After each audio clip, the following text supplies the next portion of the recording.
এবছর তোমরা যারা জাহাঙ্গীরনগর বিশ্ববিদ্যালয় ডি ইউনিটের ভর্তি পরীক্ষায় অংশগ্রহণ করবা, সো জাহাঙ্গীরনগর বিশ্ববিদ্যালয় ডি ইউনিটের প্রপার গাইডলাইন নিয়ে তোমাদের সাথে বিস্তারিত আলোচনা করব।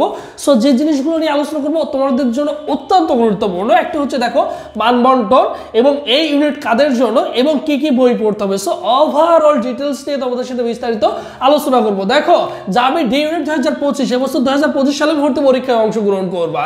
সো দেখো জাবি ডি ইউনিটের মানবন্টনটা নিয়ে যদি আলোচনা করি, দেখো বাংলায় থাকবে 4টা কোশ্চেন, ইংলিশে থাকবে 4টা কোশ্চেন, আইকিউ থাকবে তোমাদের 4টা কোশ্চেন এবং রসায়নে থাকবে 24 এবং জীববিজ্ঞানে থাকবে হচ্ছে 44। এই টোটাল তোমাদের কত? এই টোটাল তোমাদের হচ্ছে 80 মার্ক। আমরা সকলেই জানি যে জাহাঙ্গীরনগর বিশ্ববিদ্যালয় 80 মার্কের ভর্তি পরীক্ষা হয় এবং জিপিএর উপরে থাকে 20 মার্ক। এই টোটাল তোমাদের 100 মার্ক। এই 100 মার্কের উপরে তোমাদের ভাগ্য নির্ধারণ করে দেওয়া হয় যে তুমি জাহাঙ্গীরনগর বিশ্ববিদ্যালয় তোমার মেরিট পজিশনটা কত, তুমি জাহাঙ্গীরনগর বিশ্ববিদ্যালয় পড়ার সুযোগ পাচ্ছ কিনা বা চান্স পাচ্ছ কিনা। এখন কথা হচ্ছে যে এই ইউনিট কাদের জন্য, সবচেয়ে গুরুত্বপূর্ণ ভেরি ভেরি ইম্পর্টেন্ট যে কোশ্চেন, এই ইউনিটটা কাদের জন্য মূলত। দেখো ফার্স্ট অফ অল যারা এখানে সেকেন্ড টাইম রয়েছে, যারা সেকেন্ড টাইম রয়েছে তাদের জন্য বেস্ট, কারণ এখানে অনেক ছেলেমেয়ে পরীক্ষা দেয় সেকেন্ড টাইম, যতগুলো ছেলেমেয়ে আছে তারা প্রিপারেশন নেয় এখানে। এরপর দেখো মেডিকেল কোচিং করে যে সকল স্টুডেন্টগুলো তাদের জন্য, কারণ এখানে হচ্ছে বায়োলজিতে মার্ক রয়েছে কত, বায়োলজিতে মার্ক রয়েছে 44 এবং রসায়নে রয়েছে কত 24। এটা হচ্ছে এই পরীক্ষাটা তোমার মেডিকেল স্ট্যান্ডার্ড কোশ্চেনও হয়ে থাকে। সো সেই ক্ষেত্রে যেহেতু মেডিকেল বেস হয়ে থাকে, দেখা যায় মেডিকেল ছেলেমেয়েরা ম্যাথ প্রিপারেশন নেয় না, সো সেই ক্ষেত্রে তাদের জন্য বেস্ট একটা অপশন বা চুজ করে থাকে তারা কোথায়, এই জাহাঙ্গীরনগর বিশ্ববিদ্যালয় ডি ইউনিট, বুঝছো? তাহলে তাদের জন্য।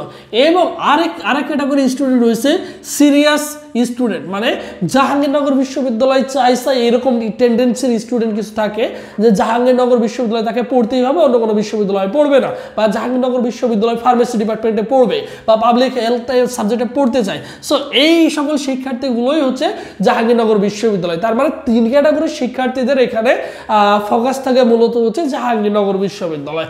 এখন কথা হচ্ছে যে ভাই কি কি বই পড়তে হবে জাহাঙ্গীরনগর বিশ্ববিদ্যালয় ডি ইউনিটের প্রিপারেশনের জন্য। দেখো জাহাঙ্গীরনগর বিশ্ববিদ্যালয় বোটানি যে সাবজেক্টটা রয়েছে সেটার জন্য আমরা পড়বো হচ্ছে আবুল হাসান এবং মাজেদা বেগম ম্যামের যে বইটা রয়েছে, এই বইটা আমাদের সুন্দর করে পড়তে হবে, A to Z সুন্দর করে পড়তে হবে, যেহেতু বায়োলজিতে আমাদের হিউজ পরিমাণ একটা মার্ক রয়েছে। এরপর দেখো জুওলজির ক্ষেত্রে আমরা পড়বো হচ্ছে গাজী আজমল স্যারের বই এবং মাজেদা বেগমের যে বইটা রয়েছে সেই বইটা আমরা যদি সুন্দর করে A to Z পড়তে পারি, মোটামুটি আমাদের ভালো একটা গুড একটা প্রিপারেশন হয়ে যাবে। আর যেহেতু তোমরা অনেকে মেডিকেল প্রিপারেশন নিয়ে আসছো, সো তোমাদের জন্য বেস্ট একটা অপশন হতে পারে, ঠিক আছে? এরপর দেখো আইকিউর জন্য আমরা কি পড়তে পারি, দীপশিকা যে বইটা রয়েছে বা আইকিউ সাবমিট একটা বই রয়েছে, সো ওই বইটা তুমি চাইলে এই দুটার মধ্যে যে কোনো একটা পড়তে পারো। এরপর দেখো তোমাদের জন্য যেটা গুরুত্বপূর্ণ সেটা হচ্ছে বাংলা অথবা ইংলিশ। বাংলা এবং ইংলিশের প্রিপারেশনটা কেমন হওয়া উচিত। বাংলা এবং ইংলিশের জন্য তোমাদের যে বেসিক থেকে কোশ্চেন রয়েছে, যেমন বাংলায় থেকে যে 4টা কোশ্চেন থাকবে সেখান থেকে তোমার মনে করো একটা বাগধারা দিয়ে দিতে পারে, একটা সন্ধি দিবে, একটা সমাস দিবে, ঠিক আছে, এবং বানান শুদ্ধি থেকে কোশ্চেন আসে। সো এই টাইপের কোশ্চেনগুলো ঘুরে ফিরে প্রতি বছর থাকে। বিগত বছরের কোশ্চেনগুলো যদি সলভ করো আর এই কয়েকটা টপিক যদি ভালো করে পড়ো, মোটামুটি হয়ে যাবে। আমি তোমাদের পরবর্তীতে সাজেশন দিয়ে দেবো।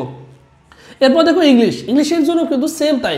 ইংলিশের জন্য দেখো প্রতি বছর সিনোনিম অ্যান্টোনিম থেকে একটা কোশ্চেন থাকবেই থাকবে, প্রিপোজিশন থেকে থাকবে, অ্যাপ্রোপ্রিয়েট প্রিপোজিশনগুলো তোমাদের মুখস্থ করতে হবে, সাবজেক্ট ভার্ব এগ্রিমেন্ট থেকে থাকে, আর ডিটারমিনান্ট থেকে তোমাদের কোশ্চেন থাকে।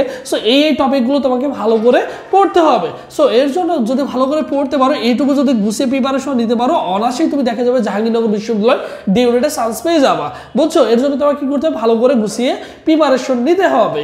এবং এবছর তোমরা যারা জাহাঙ্গীরনগর বিশ্ববিদ্যালয় ডি ইউনিটে ভর্তি পরীক্ষায় অংশগ্রহণ করবা, সো তোমাদের জন্য স্পেশাল আমাদের একটা অনলাইন মক টেস্ট ব্যাচ রয়েছে, তোমরা সকলেই জানো, যেখানে 80+ এক্সাম হবে। এখানে তোমাদের প্রত্যেকটা চ্যাপ্টার ওয়াইজ আগে পরীক্ষা হবে, প্রত্যেকটা চ্যাপ্টার ওয়াইজ পরীক্ষা দিতে পারবে। এরপর subject final, paper final, final model test কিন্তু তুমি দিতে পারছো, যা তোমার জন্য অত্যন্ত গুরুত্বপূর্ণ। তারপরে আরো 20টা তুমি কি করতে পারবে, রিভিশন এক্সাম দিতে পারবে এক্সট্রা। তাহলে দেখো, এবং পাশাপাশি হচ্ছে সব বিষয়ের স্পেশাল সাজেশন PDF ফাইল পাবো, যা তোমার জন্য অত্যন্ত গুরুত্বপূর্ণ। আর যেটা কোর্স ফি হচ্ছে অনলি 300 টাকা। এই 300 টাকা দিয়ে তুমি চাইলে আমাদের অনলাইন মডেল টেস্ট ব্যাচে অনায়াসে ভর্তি হয়ে যেতে পারো। ভর্তি হওয়ার প্রসেস এই নম্বরে 01727615241, এই নম্বরে 300 টাকা বিকাশ বা নগদ সেট মানি করে এই নম্বরে হোয়াটসঅ্যাপে নক করলে তোমাকে সকলের সাথে কি করা হবে, অবশ্যই গ্রুপে অ্যাড করে দেওয়া হবে, বুঝছো? এই নম্বরে হোয়াটসঅ্যাপে যোগাযোগ করলেই হবে। আর আমাদের অফিসিয়াল যে ফেসবুক পেজ রয়েছে সবুজ স্যার, এই নামে যদি ফেসবুক অপশনে সার্চ করো আমাদের অফিসিয়াল ফেসবুক পেজ পেয়ে যাবে।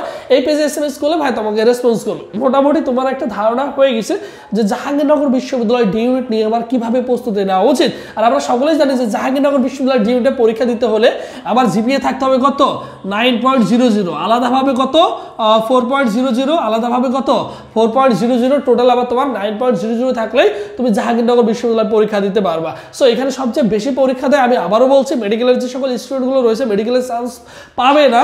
দেখা যায় মেডিকেলে তো আমাদের প্রত্যেকটা ইউনিভার্সিটিতেই তো আমাদের লিমিটেশন হচ্ছে কি সিট। সো মেডিকেলের যে 5-6 হাজার ছেলেমেয়ে ভর্তি হওয়ার সুযোগ পাবে এবং পরবর্তীতে আবার কি করবে, তারা হচ্ছে জাহাঙ্গীরনগরের জন্য প্রিপারেশন নেবে। সো জাহাঙ্গীরনগরে যারা প্রিপারেশন নিতে চাও এইভাবে প্রিপারেশন নিলে মোটামুটি তোমার একটা গুড একটা প্রিপারেশন হয়ে যাবে। সো সবাই ভালো থাকো, সুস্থ থাকো, পরবর্তীতে আবার তোমাদের সেই দেখা হচ্ছে। আল্লাহ হাফেজ।